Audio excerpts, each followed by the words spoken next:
Antes da gente fazer a nossa apresentação do nosso convidado, o Delane, a gente vai fazer uma prece para iniciar os nossos trabalhos da noite.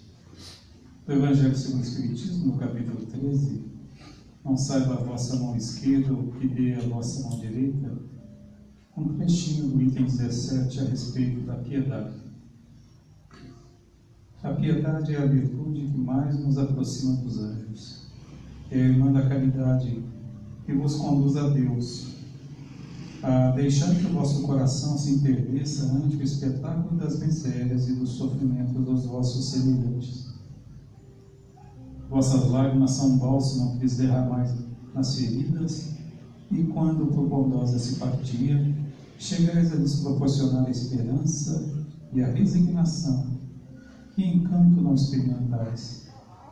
Tem um certo amargor, é certo, esse encanto, porque nasce ao lado da desgraça, mas não tendo o sabor acre dos gozos mundanos, também nos traz as pungentes decepções do vazio que esses últimos deixam após si. Envolve-o penetrante suavidade que enche de júbilo a alma. A piedade bem sentida é amor. Amor é devotamento. Devotamento é o ouvido de si mesmo, e esse ouvido, essa abnegação em favor dos desgraçados, é a virtude por excelência, a que em toda a sua prática, a que em toda a sua vida praticou o Divino Messias e ensinou na sua doutrina tão santa e tão sublime.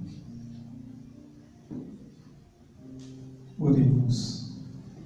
Permita-nos, Senhor, uma vez mais, em cuja oportunidade essas almas que aqui te buscam, em torno da oportunidade que a doutrina nos ajuda no esclarecimento, mas, sobretudo, porque o Evangelho, uma vez mais, aqui se faz presente, pois evocamos a tua mensagem, os teus ensinamentos e a presença fraterna desses teus anjos, desses espíritos fraternos, a nos auxiliarem no entendimento e na proposta que o nosso caro amigo, orador da noite, irá proferir em torno da lei do amor. Que seja assim, Senhor, feito uma vez mais a tua vontade na oportunidade desta noite. Que assim seja.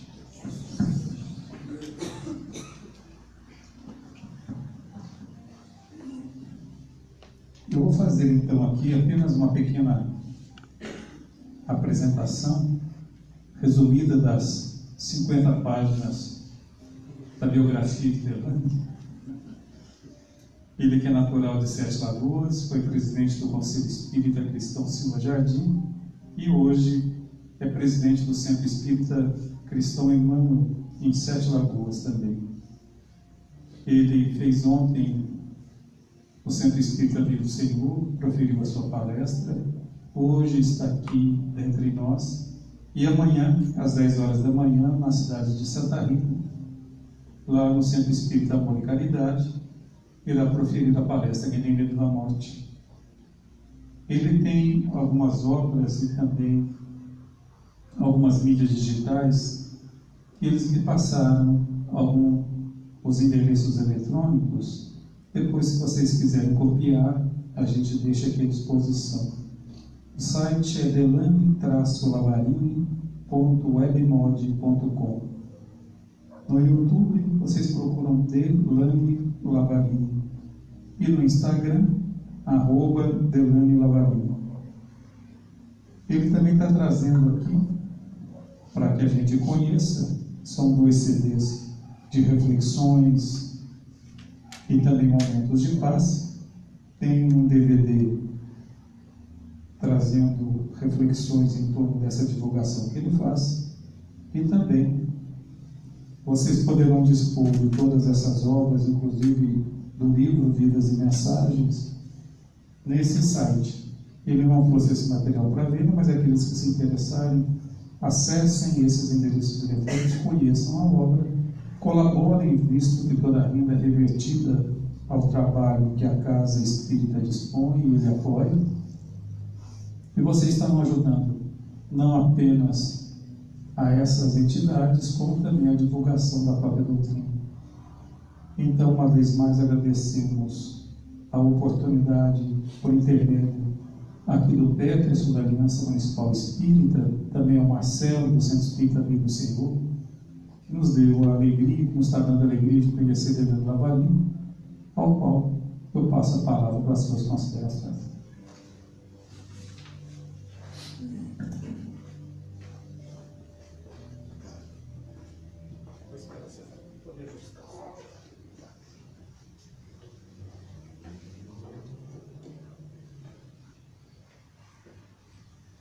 Caríssimos irmãos, caríssimas e estimadas irmãs, senhores, senhoras e caríssimos jovens, muito boa noite a todos. E que a paz do nosso Senhor Mestre Jesus, mais uma noite, possa estar conosco.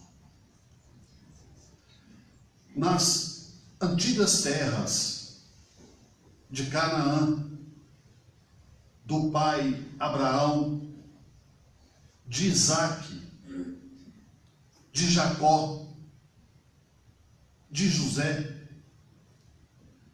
na época de Jesus, havia um viajante cameleiro de nome Ibrahim Ben Azor, que tinha uma curiosidade de conhecer Jesus. Esse viajante cameleiro era amigo comensal do apóstolo Pedro. E Pedro, o apóstolo, percebendo a ansiedade, a expectativa em torno daquele viajante cameleiro, para que ele pudesse ter a oportunidade de estar com Jesus. Pedro, então, antecipando aquela expectativa, aquele momento, disse ao viajante cameleiro: meu irmão, esta noite, Jesus estará na minha residência. Caso você queira conhecê-lo, apareça ao cair a noite. E assim, o viajante cameleiro Ibrahim Ben Azor, ao cair a noite, adentrou a residência humilde, simplória e acanhada do apóstolo Simão Pedro. O viajante, adentrando, percebeu que todos os apóstolos estavam sentados ao chão, ao redor do Mestre Jesus, que explicava, explanava acerca da Boa Nova. O viajante cameleiro ficou por alguns minutos escutando as máximas do Mestre Jesus. Quando este, por sua vez, acabou a sua fala, Ibrahim Ben Azor arriscou sua primeira pergunta: mestre, digamos que eu aceitei a sua filosofia de vida, a sua mensagem de renovação, de pacificação, mas gostaria de saber de vós, mestre, para que eu possa dar continuidade, vivenciar essa filosofia, o que eu preciso fazer? Jesus, respondendo ao jovem Ibrahim Ben Azor, disse: perdoarás, trabalharás, servindo e amparando o teu próximo. Ibrahim Ben Azor fez uma pequena pausa e arriscou sua segunda pergunta: mestre, Digamos que eu aceitei a sua mensagem renovadora, a sua mensagem de pacificação, de amor e de misericórdia. Aceitei, e depois disso, supostamente, digamos que irmãos menos felizes adentram a minha residência, furtam o meu dinheiro, o meu tesouro, os meus pertences materiais. Qual atitude, mestre, deverei proceder diante desses irmãos larápios? Jesus, solícito, respondendo-lhe, disse: perdoarás, trabalharás, servindo, amando e amparando o teu próximo.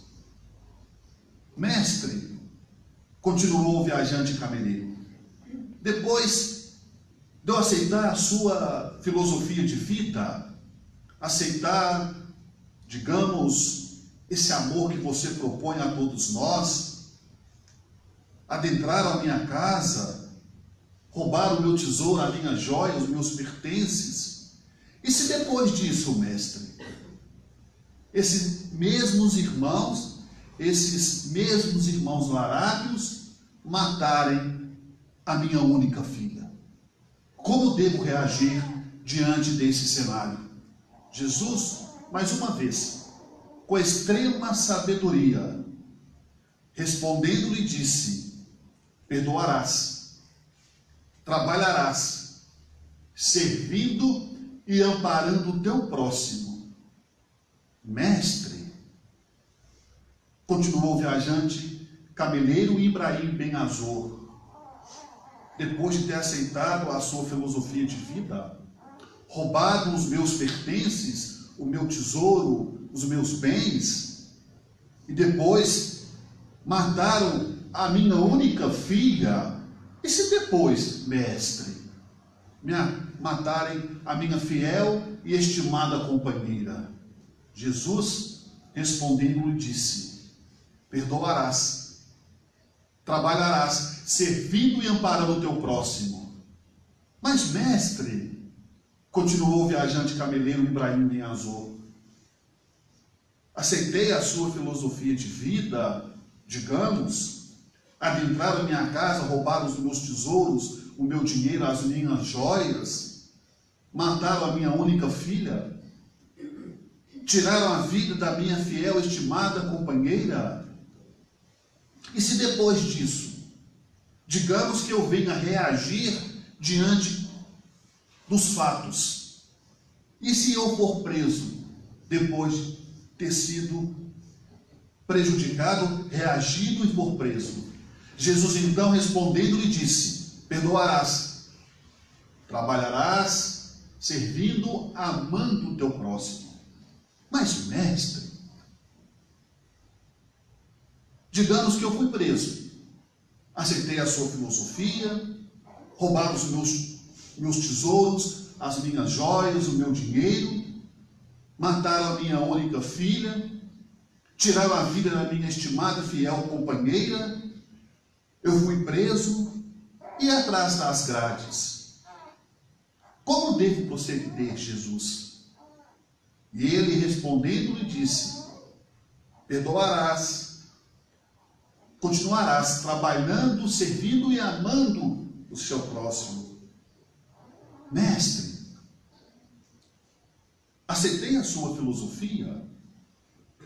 Hipoteticamente, digamos, entraram irmãos menos felizes, roubaram o meu tesouro, o meu dinheiro, as minhas joias, mataram a minha única filha, mataram a minha fiel, estimada companheira. Depois, eu reagir diante das circunstâncias, atrás das grades, continuei servindo, amparando, perdoando e amando o meu semelhante. E se depois disso, mestre, me matarem, como devo proceder nos céus? Jesus, mais uma vez, de forma notável e sábia, embora com as mesmas palavras, disse ao viajante: demandarás, além do túmulo, perdoando, servindo e amparando o teu próximo. Ibrahim Ben Azor fez uma pequena pausa, como tivesse a consultar na intimidade o seu espírito, e fez a sua última pergunta: mestre, depois de adentrar em minha casa, roubar os meus pertences, a minha joia e o meu dinheiro, aceitei a sua mensagem renovadora de pacificação, de amor e de misericórdia, mataram a minha única filha, depois mataram a minha fiel, estimada companheira, reagir diante das circunstâncias, fui preso, atrás das grades continuei servindo, amparando, amando os meus semelhantes. Gostaria de saber de vós, nos céus, que lugar eu terei de destaque.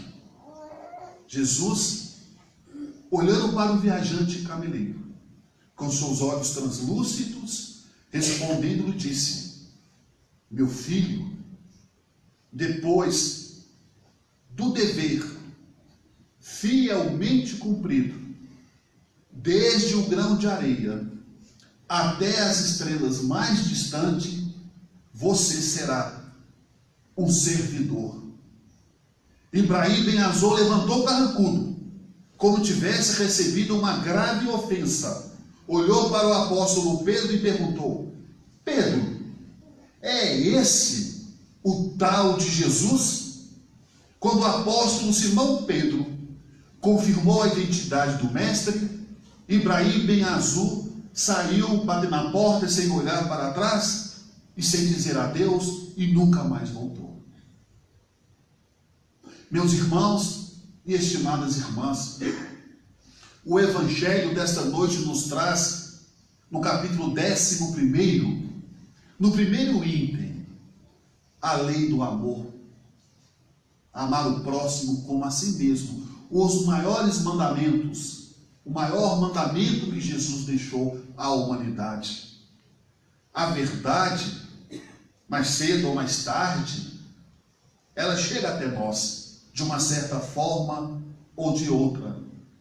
Obviamente, no processo do amor, de fazer com os outros aquilo que nós gostaríamos que os outros nos fizessem, obviamente, de buscarmos a compreensão, o entendimento, muitas das vezes, o amor, ele nos machuca, não é porque é o amor, é porque, muitas das vezes, meus irmãos e minhas irmãs, nós não sabemos receber. Ibrahim Ben Azor, viajante cameleiro, não soube receber a oportunidade que Jesus estava dando a ele. Ele ficou extremamente chateado, possuído de raiva, de ira, porque ele queria um lugar de destaque nos céus. Lembremos-nos, meus irmãos e minhas irmãs, quando Emmanuel, através do médium Chico Xavier, já dizia: nós temos que nos rebaixarmos sem perder a altura. Nós temos que nos rebaixarmos sem perder a altura. O fato de irmos no exercício, seja da caridade, da benevolência, da indulgência para com as faltas alheias, não tira a nossa posição. Muito pelo contrário, estamos crescendo cada vez mais e começamos a entender que Deus, o nosso Pai maior, questão de número 1, em O Livro dos Espíritos, de tal forma que Allan Kardec teve a cautela de formular a pergunta: que é Deus? Ora, por que Kardec não perguntou quem é Deus, e sim que é Deus? Consequentemente, o codificador Allan Kardec queria fazer referência a um todo e não a uma pessoa. Se ele quisesse fazer referência a uma pessoa, ele tinha perguntado quem é Deus. Ele pergunta: que é Deus?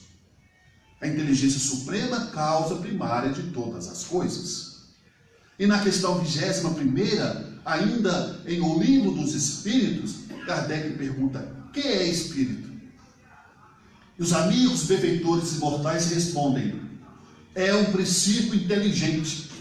E se nós somos um princípio inteligente, consequentemente, essa inteligência, sem o amor, não surge o efeito necessário. Não surge o resultado satisfatório que Jesus propõe a todos nós. Amar a Deus sobre todas as coisas e ao próximo como a ti mesmo. Vejamos, meus irmãos e minhas irmãs, que nós estamos aqui na Terra, reencarnados, estamos somente de passagem, mas que possamos dar o melhor de nós. Como já dizia Francisco de Assis, é dando que se recebe. E a vida vai nos ensinando de uma certa forma ou de outra. Muitas pessoas eu já ouvi dizer, creio que vocês também já devem ter ouvido as pessoas dizerem assim: eu comecei a frequentar a casa espírita, eu me tornei espírita através da dor, através do sofrimento. São raras as pessoas que chegam num tempo religioso, seja ele qual for, pelo amor. A maioria de nós chegamos pelo convite da dor, pelo convite do sofrimento. Porque chega um momento em nossas vidas que o indivíduo, ele cansa de sofrer. Ele cansa. Chega um momento onde ele busca todos os recursos, inclusive o da fé, o da crença, o da religião. Claro, lógico que nós temos que entender que religião não salva ninguém. Jesus já dizia: nem todos que dizem Senhor, Senhor, entrarão no reino dos céus. Muitos serão chamados, poucos os escolhidos. Consequentemente, meus irmãos e minhas irmãs, o que predomina é a essência da nossa alma, é a essência do nosso espírito. E recordamos com muita precisão, nos anos 80, uma mãe, uma senhora, chegou perto do médium Chico Xavier e disse a ele dessa forma: Chico, eu estou muito chateada, eu estou muito revoltada. E Chico, então, ouvindo pacientemente aquela senhora, e ela continuou dizendo as suas lamentações: Chico, você acredita que eu fui no médico levar o meu filho, que uma de as duas pernas já está em processo de necrose? E você acredita, Chico, que os médicos me disseram, todos eles foram unânimes em me dizer que ele, o meu filho, embora só tenha 12 anos de idade, vai ter que amputar as duas pernas? Como pode, Chico? Um garoto tão jovem, ele ama jogar futebol, ele adora brincar, ele adora estar com os amigos, e de repente eu recebo essa notícia: o mundo está desabando sobre a minha cabeça, de ver o meu filho ter que amputar as suas duas pernas. Isso para uma mãe é difícil. Agora imagina para o garoto, o quanto não está sendo difícil. Eu gostaria de saber de você, Chico, o que você tem para me dizer? E Chico Xavier disse àquela senhora com extrema segurança: minha irmã, Os benfeitores espirituais estão me dizendo que na última encarnação do seu filho, quando ele tinha a mesma idade da atual encarnação, 12 anos de idade, ele cometeu suicídio, atirando-se no rio, e ele não sabia nadar e encontrou a morte imediatamente. Ela tomou aquele susto. E Chico continuou dizendo: e os amigos benfeitores espirituais estão me dizendo que na penúltima reencarnação do seu filho, ele também cometeu suicídio. E quando ele também tinha a mesma idade, atirando-se no rio, encontrando a morte imediatamente. E os benfeitores espirituais, minha irmã, ainda continuam me dizendo que na antepenúltima reencarnação do seu filho, quando também ele tinha 12 anos de idade, ele cometeu suicídio, atirando-se no rio, não sabia nadar, obviamente, encontrou a morte imediata. E os benfeitores espirituais estão me dizendo que na atual reencarnação do seu filho, ele está pensando com a ideia fixa de cometer suicídio, de se jogar no rio. E como ele não sabe nadar, obviamente, ele vai encontrar a morte mais uma vez. Agora, se a senhora, minha irmã, vai autorizar os médicos a proceder à amputação das pernas do seu filho, a decisão é sua. E a mãe, entre lágrimas, aceitou que os médicos amputassem as 2 pernas do garoto. Ninguém, meus irmãos, sofre aleatoriamente. Ninguém é feliz aleatoriamente. A nossa felicidade, ela é exatamente do tamanho da felicidade em que nós proporcionarmos ao outro. A nossa infelicidade, ela é exatamente do tamanho da infelicidade em que nós estamos proporcionando ao outro. E podemos dizer mais. É impossível sermos felizes sem fazer os outros felizes. Ninguém poderá te fazer infeliz sem o teu consentimento. Se nós somos infelizes, é porque nós aceitamos, de uma certa forma ou de outra. É claro que é uma questão extremamente complexa e mais profunda. Mas a vida nos vai ensinando o passo a passo da felicidade. E Deus é tão misericordioso que coloca em nossas vidas os nossos filhos, para que possamos treinar, os nossos pais, para que possamos valorizarmos, a nossa companheira, o nosso companheiro, para que possamos exercermos não somente um amor, a paciência, o respeito, a renúncia, a dedicação. Cada um de nós somos aquilo que nós pensamos.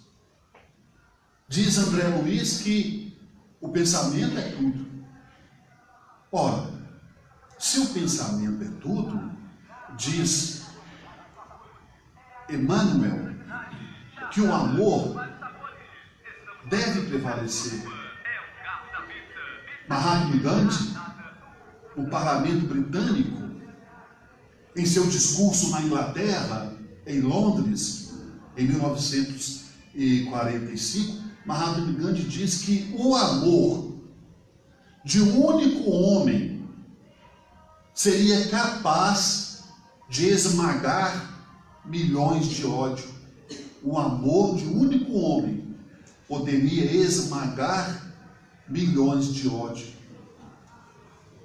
Agora imaginemos nós o amor de milhões de homens, a potência.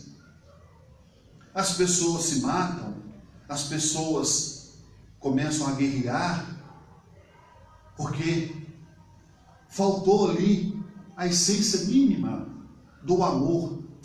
E quando falta o amor, ele fica apagado, falta a tolerância, falta o respeito, a ética, o bom senso. E por isso entendemos, meus irmãos e minhas irmãs, que a mensagem do Evangelho de Jesus é para todos nós. Certa feita eu tive a oportunidade de perguntar ao médico Chico Xavier, nos anos 80, para ele o que era o Espiritismo. E olha só o que ele respondeu: Espiritismo é Jesus para o povo. Espiritismo é Jesus para todos nós. E por que não dizer é Jesus para todas as religiões? Vimos a manifestação do amor em todo segmento social, no catolicismo, nos nossos irmãos evangélicos, nos nossos irmãos protestantes, no budismo, até aqueles irmãos que poderemos dizer assim que são céticos, também amam. Deus não criou nenhum de nós para a infelicidade. Mas sabemos que não é uma tarefa, às vezes, tão fácil de exercermos. 31 de março de 1869, Allan Kardec estava preparando a sua mudança com a sua esposa Gabi. Nesse 31 de março de 1869, por volta de 11 horas e 30 minutos, um caixeiro foi entregar na sua residência alguns exemplares da Revista Espírita. Kardec recebeu e ali começou, sentado na sua poltrona, começou a refletir através da sua intimidade mental. Ele então chamou a sua esposa e disse a ela: Gabi, amanhã será a inauguração da primeira livraria espírita do mundo. Eu gostaria de lhe fazer um pedido. E Kardec então faz o pedido à esposa, à companheira: se eu não puder comparecer, vá, compareça em meu nome, compareça em meu lugar. Ela então disse: que isso, meu bem? Você promete para mim? Ainda insistiu Kardec: se eu não puder comparecer, você vá e compareça em meu lugar? Sim, prometo, mas deixa comigo. Dentro de poucos minutos daquela conversa de Allan Kardec com a sua esposa, vitimado de um acidente vascular, desencarna Allan Kardec. No dia seguinte, ela estava velando o marido, ela olha para o relógio e percebe que estava na hora de ir inaugurar a primeira livraria espírita que o mundo ia tomar conhecimento. Ela então, de uma forma corajosa, elegante, generosamente levantou no meio do funeral, pede licença às pessoas que ali estavam, às autoridades, e foi inaugurar a livraria. Fez o que era de praxe, as formalidades previstas, e volta a continuar a velar o corpo do marido. Vejamos, meus irmãos e minhas irmãs, que alma nobre, que espírito de envergadura de tal ordem, que deixou por alguns minutos ali o corpo do marido para poder cumprir o pedido que ele havia lhe pedido. E a vida é assim, meus irmãos. Se tivermos que fazer, façamos. Façamos enquanto estamos a caminho. Façamos enquanto é tempo. Quando nós falamos a questão do amor, que muitas das vezes não é uma tarefa tão fácil assim, se torna, digamos assim, não vamos dizer cômodo, mas mais tranquilo, amar quem nos ama. Amar os nossos filhos, amar os nossos pais, os nossos irmãos. Às vezes não é uma tarefa fácil amar o chefe da repartição, o vizinho que nos perturba, amar aquela pessoa que nos apresenta indiferença. Nos anos 90, estávamos fazendo uma palestra em uma cidade. E a senhora que nós estávamos hospedados na casa dela, com extremo carinho, com extrema atenção, nos acompanhou em todas as palestras. Era um sábado. Tínhamos acabado de fazer uma palestra.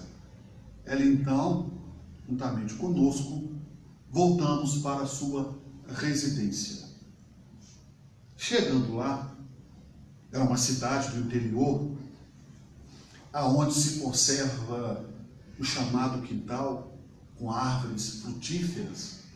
A gente quase não vê mais devido ao crescimento da população, da urbanização, né? Dão lugares aos prédios, aos arranha-céus, mas ela tinha uma casa ainda conservada à moda antiga. E ficamos ali sentados, né? Ela colocou algumas cadeiras, à noite convidava, estava com uma lua muito bonita, e ficamos ali, eu, a minha esposa, um amigo nosso, e ela conversando acerca do Evangelho de Jesus.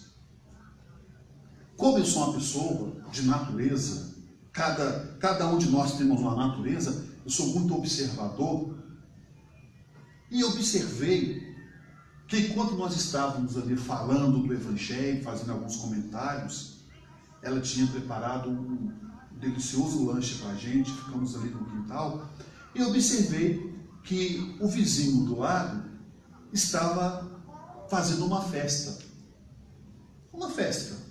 ou uma confraternização.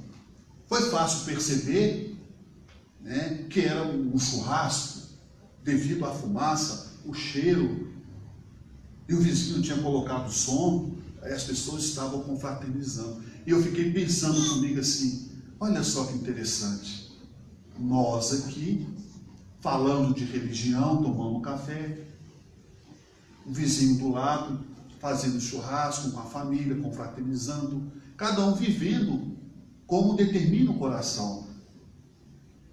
Não é verdade? Passamos o que o nosso coração estiver mandando, mas, contudo, eu fiz essa pequena observação. Quando eu fiz essa pequena observação, eu escutei uma discussão, um bate-boca no vizinho. E essa discussão foi aumentando. Um começou a verbalmente agredir o outro. Eu pensei, meu Deus do céu, que coisa desagradável, né? Deselegante. Brigar entre família, parente. De repente, embora os meus colegas, a minha esposa e a senhora que estava cedendo a casa dela com muita generosidade, não haviam percebido, eu escutei um rapaz falando, só escutei a voz, porque o muro era alto, falando assim, eu vou ali no carro e vou buscar o revólver. Eu pensei, meu Deus do céu, a coisa está feia, não é? Esse negócio de bala perdida, vai que solta um tiro e atinge a gente aqui. E eu doido para entrar para dentro da casa. E sem graça de falar com a senhora, vamos entrar, porque o rapaz foi lá, está tendo briga, foi buscar o revólver, eu morrendo de medo. Olha só como é que a gente às vezes é frágeis, somos frágeis nos momentos difíceis. E contudo, meus irmãos e minhas irmãs, ela elegantemente percebeu que o clima do lado, o clima não estava favorável, ela falou, vamos entrar para dentro. Nós entramos, eu pensei, graças a Deus. Que alívio que eu senti no coração. Porque fala a questão de bala perdida, de perdida às vezes não tem nada, acaba achando. Não é? O destino dela, se a pessoa desencarnou com bala perdida, é porque a bala achou ela. Não é? Eu não sei o meu carro, como que eu vou desencarnar, a gente não sabe, ainda bem. E eu pensei, entrei para dentro e fiquei pensando nisso, meu Deus, e a briga continuando. E aquela senhora nos deu uma lição de fé e falou assim, vamos orar. Eu estava tão preocupado de tomar uma bala perdida, um tiro, sequer eu pensei em rezar. E ela começou a rezar, e nós ficamos calmos, foi a serenando. Dormimos. De manhã cedo, antes de pegarmos a estrada, ela foi à padaria para buscar algumas guloseimas. Eu não sei, dizem, se eu estiver errado, me perdoem, desculpem, dizem as más línguas que padre come muito. Não sei se é verdade, porque eu vim de família espírita. Mas espírito também come. Põe mesa, tira mesa, põe mesa, tira mesa. Aí ela foi na padaria buscar algumas guloseimas. E aí, ela chegou e me disse, Delane, meu filho, você não imagina porque ontem a casa do vizinho estava em briga e quase que teve tiroteio. Eu pensei, meu Deus do céu. Dizem também, uma pequena observação, as más línguas, olha só, que mulher é curiosa. Homem também é. Só que a gente não dá o braço a torcer. E eu pensei, meu Deus do céu, por que será que estavam brigando ontem? Eu doido para perguntar àquela senhora, mas isso é deselegante da minha parte. Ela foi e disse, Delane, meu filho, vou te contar por que eles estavam brigando. E eu pensando comigo, conta. Olha só, como que a gente é curioso, né? Não é? E aí ela me disse, Delane, meu filho, quase que o cunhado sai nos tapas com um outro cunhado, com um cunhado chegou a tirar a arma. Eu pensei, é por causa de dívida ou mulher, enfim, não sei. Ela, Delane, meu filho, eles iam se pegar, ia sair até tiro, podia até matar um ao outro. Você sabe por quê? Eu falei, por quê? Por causa de um pedaço de asinha de frango. E eu fiquei pensando, imagina se fosse o frango inteiro. Se fosse um frango inteiro, isso é uma tragédia. E aí a gente começa a perceber que as pessoas se machucam em todos os sentidos. As pessoas entram em conflito por bagatelas, por coisas pequenas. Às vezes a pessoa morre na via pública por causa de um aparelho celular, um tênis que está na moda. Às vezes, digamos assim, por coisa pequena, as pessoas deixam de conversar umas com as outras. Quando as famílias entram em discórdia por coisas pequenas, por bagatelas. Não estamos fazendo crítica, entendemos que devemos refletir as consequências dos nossos atos. E quando nós amamos, recebemos em troca. Talvez não da mesma forma, mas Deus sabe das nossas intenções, da nossa condição, do nosso posicionamento espiritual. E o amor cobre milhões de pecados. O amor que Jesus propõe a nós, ele ainda está um pouco adormecido dentro de nós. É necessário colocarmos esse amor para fora, a dizer mais vezes aos nossos filhos, aos nossos pais, aos nossos amigos, eu te amo, você é importante para mim, em que posso ser útil, em que posso auxiliá-lo, o que eu posso fazer para te ajudar, oferecer os nossos préstimos. O silêncio também é uma forma, manifestação do amor. Às vezes não podemos auxiliar aquela pessoa, ajudar, como ela talvez criou uma expectativa em torno de nós, mas podemos auxiliar e muito através da oração, através de poder estar escutando aquela pessoa. Quantas vezes já ouvi as pessoas me dizendo assim: Delano, só de você me escutar, eu já me senti aliviado ou aliviada. A pessoa que está precisando desabafar, colocar para fora aquilo que está lá incomodando. É claro que é uma tarefa não a curto prazo, a longo prazo, de nos tornarmos pessoas melhores do que éramos ontem e amanhã sejamos melhores do que somos hoje. E a manifestação da essência do amor está em todas as religiões. Vejamos o nosso irmão, o Papa Francisco, uma doçura de homem. Vimos que realmente ele ama a batina, o clero. O que ele faz com uma forma tão amorosa que ele se torna uma pessoa simples. O amor nos deixa simples. Essa é a verdade. Descomplica as coisas, os problemas. O amor não dificulta. O amor, ele não é espírita, ele não é católico, ele é ecumênico. O amor não escolhe condição social. E o amor é gratificante, porque não é passageiro. Ah, mas eu deixei de amar. Não, o amor está doente. O ódio, a mágoa, adoece o amor. Mas ele não deixa existir em cada coração. Ele não deixa de existir em cada um de nós. É por isso que devemos caminhar, de preferência por Jesus. Porque quem caminha com Jesus vai ao longe. Quem caminha com Jesus, caminha feliz. É a vida, meus irmãos. Nós darmos a ela e nós vamos receber da vida aquilo que nós estamos dando a ela. Maria Teresa de Calcutá, quando veio a falecer, a Igreja Católica, o clero, foi verificar em seus registros, no cartório, o seu espólio, se ela havia deixado alguns bens.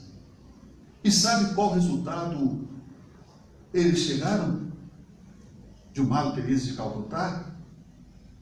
Que ela tinha deixado um balde, dentro desse balde, um par de sandálias, um creme dental e uma escova de dente. Vejam só, esse era o patrimônio dela. Um balde, um par de sandálias, um creme dental e uma escova de dente. Ela não precisava de mais nada para ser feliz e tornar as pessoas felizes. Ela não precisava de mais nada para exemplificar o amor do nosso Senhor Jesus. E que nessa noite, meus irmãos e minhas irmãs, nós que estamos vinculados nessa casa de oração, ainda temos consciência, estamos aqui de passagem, nesse mundo de prova e de expiação, que podemos, no exercício do nosso amor, na oportunidade de servir o nosso Senhor, de darmos o nosso testemunho de fé, através da compreensão, da tolerância para com os nossos irmãos. Ante qualquer dificuldade, não desanimem, persistem mais um tanto, mesmo varando a sombra dos próprios erros.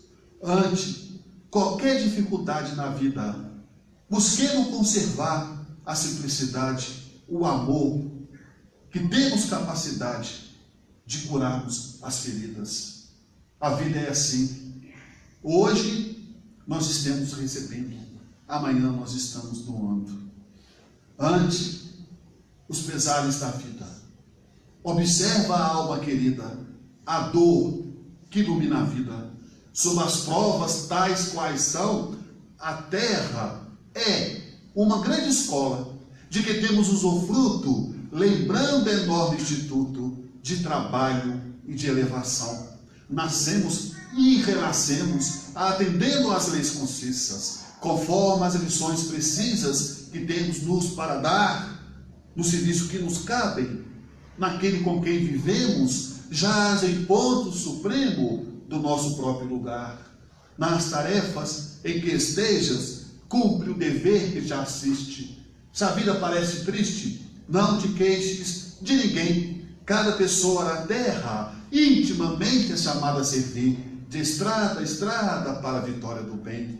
O homem robusto e moço, que administra a riqueza, traz por suas vezes o rude e acesa a fogueira da aflição. A mulher que exibe ao colo joias em forma de luzes, às vezes tem muitas cruzes por dentro do coração.